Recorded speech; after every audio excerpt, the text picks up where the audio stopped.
and welcome to Get Lit. I'm Lisa Wrenn, and I'm here in the downtown Walnut Creek Library with author Stacy Carlson, who's joining us today. Stacy is a longtime writer, but this is her first novel. It's called Among the Wonderful. It came out last summer and got fabulous reviews, far and wide. I'm going to let her tell you about the book a little bit, but welcome Stacy. Thank you very much. So let's go ahead and dig right in. Why don't you tell us about your book? Okay. Among the Wonderful takes place in a labyrinthine museum, sort of a Pandora's box, run by a young P.T. Barnum. So it's set in antebellum New York City, the 1840s. P.T. Barnum is a young man, about 35 years old, when he starts this enterprise. So it's about the rise and fall of his first big business, how he made his name for himself as a young man. So why did you decide to write about P.T. Barnum? You know, the idea for this book was actually born on a road trip. I was driving from Seattle to New York for graduate school, and I happened to have a copy of P.T. Barnum's autobiography in the back of my truck. So I remember I was camping my way across the country, and one night I just pulled out the autobiography and started reading in my tent, actually, at a You by yourself? By myself, yes. Okay. I was in the Black Hills. Anyway, I guess it was just the right book at the right time for igniting my imagination. P.T. Barnum is a totally fascinating character. We always think of him as Barnum and Bailey, the traveling circus, but he had this whole career before that. About 40 years, actually, of his career was before he hooked up with Bailey. And as a young man, how he made his fortune was in this museum, and the museum just Which museum is this? It was called the American Museum, and it was on Lower Broadway, and he basically turned a dusty natural history museum into this great, as I call it, a great arc of public imagination. Okay. So he filled it with human performers and representatives of tribal people from around the world, all sorts of different things. So I just decided, I just knew then and there that I wanted to write a book about that museum. So before you even arrived in New York City, you had already set your book there. Yes, and it was quite fortuitous because it really helped to be in the city. Had you been in New York much before that?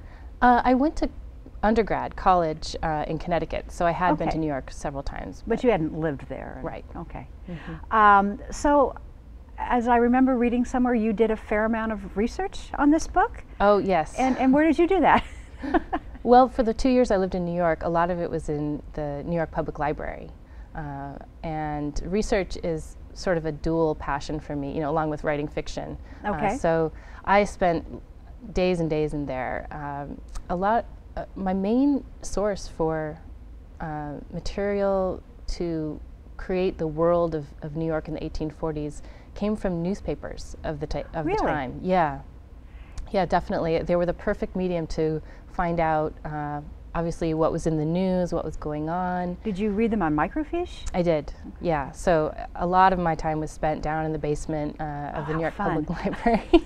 Then I would come up to some of the more grand rooms to scribble in my notebook and do other things. But did you have a laptop in the library with you? Usually, although in some areas, for example, I went into the rare books section. They had some original flyers from Barnum's museum.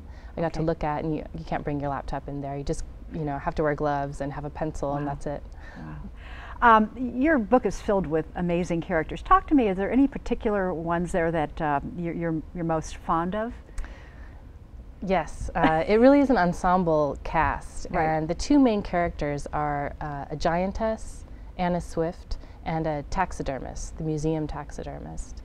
And so their stories are the main crux of the book, but in and among them are just a huge revolving repertoire of these unusual people. And one of the characters that actually remains my favorite is there is an unnamed Australian Aborigine, an indigenous person from Australia. So he, to me, represents this kind of the unknowability of these people that were public displays. And of course it's you know, it's sort of a terrible thing, as seen by a contemporary perspective. But back in the day, there they were in the public stage, and the audience would, project all sorts of stories. A lot of, lies were made up about them by the people who would present them, but they themselves were usually just a great mystery. How did they get there? Right. What were their lives like before they arrived at the museum? All of those questions I tried to look into with that character. Okay. And how many of them are, how firmly are your characters based on their real life counterparts? That's a good question. I would say about half of the characters were inspired by real life employees of Barnum. Okay. Usually, that's what I'm thinking of, his employees. For example, the giantess Anna Swift is directly inspired by Anna Swan, who was a real life giantess in his employ. So I had a photo of her, at my desk, and I learned about her life. But I also really made up a lot. I inspired, but not the arc of Stacy Carlson's imagination. Exactly. Yeah. What was the most, since this was your first novel, what is the most challenging thing you found about writing? Well, let's see. I think that the most challenging and sort of the most essential quality that a novelist needs to have is really the perseverance and almost the doggedness of just following your vision, following one idea, sticking with it, for, in my case, almost 8 years. Really? Mm-hmm. So did you start writing it when you were in grad school? Yeah. Mm-hmm. Are you working on anything now? I am. Yeah. Yes, I'm several years into a new book. Are you in a position you want to talk about it, or is that kept Sure, I'll give you a broad strokes. Broad strokes, good. Yes, this book is actually set in the Arctic, so it's a very different kind of book. It's whereas the museum is this somewhat crowded place, urban place. Urban, yeah, bunch of people around. The new book really explores this vastness, imaginative. The imaginative possibilities of the Arctic, to me, are quite exciting. So. Well, how are you researching this book? Well, part of this new book was born, born out of the challenge of writing something in this day and age that's not easily knowable, thinking about the internet and the vast resources available. I wanted to try to find some place in the world that has not been thoroughly documented. And while there's a huge repertoire of polar literature, most of it is about explorations and things like that. And so I wondered, part of the question for the new book is, well, what are the other literatures of the Arctic? What other possibilities for storytelling are up there in the far reaches? Are you planning to spend, or have you spent any time up there getting the sensual elements of how cold it is and how vast it is? I hope to. I have spent time in the Alaskan Arctic, a couple of different trips up there hiking, and I do hope to go back. Well, and you grew up in Seattle. Does that inform your work at all in any, either in your already published book or the one you're working on? Yes, definitely. I'm a little, let's see, what's the word? Surprised, I guess, that I wrote a book set in Manhattan, being, from and of the West. Right. But if you read the book, Grizzly Adams does make an appearance, and so I actually held that scene out like a carrot in front of myself when I was writing. So the West has a crucial role through him in this book. Oh, that's interesting. But growing up in Seattle, Seattle is a literary town. Right. More a lot of dark winter days in coffee shops, writing in my journal, drinking coffee. And, certainly my literary sensibility is very much infused by the Pacific Northwest and its literary history. And you live in Oakland now. What brought you to the Bay Area? Oh, love. Oh, okay. My husband was from the Bay Area. We met in Nevada. It's a long story. Okay. But ultimately, I moved down here to be with him. Okay. And is he a reader of yours? Does he read your? Oh yes, definitely. Okay. Definitely. Okay. Yeah. Another author I spoke to recently is her husband is her first reader, and I guess that's not unusual. Yeah. Is he a writer as well? He would never call himself a writer, but he's a very good one. Yeah. How are you finding now that you've got an 11-month-old baby? How has that affected your approach to your work or your ability to work? Let's talk about that. Well, as someone who, before I was a parent, I've been a professional freelance writer and editor for 12 years. Okay. So I have always had a lot of flexibility in my schedule, and always pretty much had the ability to, work in the evening if I wanted to, ride my bike around during the day or something like that. I was pretty used to some freedom. So having a child definitely has been a full recalibration of how I think about my time, and certainly I've had to adapt. I think definitely more than any other point in my life, I've had to adapt my writing around her care and being with her. Yeah. Do you have much time to read? Not really.